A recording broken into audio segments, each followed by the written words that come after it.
समय आपका है। प्रधानमंत्री को अगर झुकाया तीनों कृषि बिलों में, तो नागौर के सांसद ने सत्ता को ठोकर मारी और तीनों बिल वापस कराए।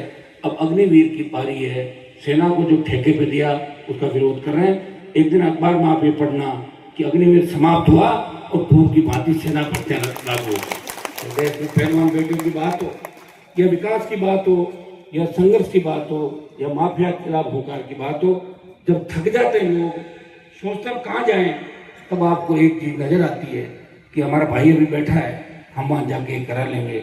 ये गरीब आदमी गांव में झोपड़ी में बैठा हुआ कहता है कि हनुमान जी के पास जाऊंगा और ठीक कर दूंगा इस शासन वालों को जिन्होंने मुझे धमकी दी या जिन्होंने मुझे अपमानित करने का प्रयास किया।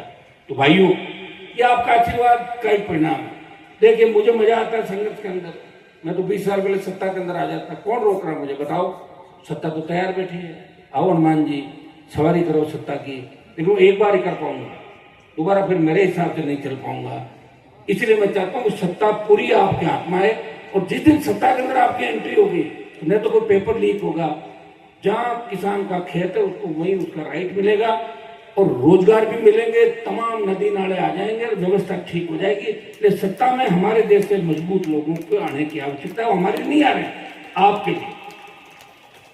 मैं तो बना दिया, आपने 6 साल बाद मुझे जिता दिया और मेरे पिताजी को भी जिता। लंबे समय से 42 साल से वोट दे रहे हो आप, थके नहीं अभी तक। नौखा के अंदर मुझे याद है 90 के बाद मैं आने लग गया था चुनाव करने, लगातार इस चांदा पट्टी के इलाके से भारी वोट आप देते।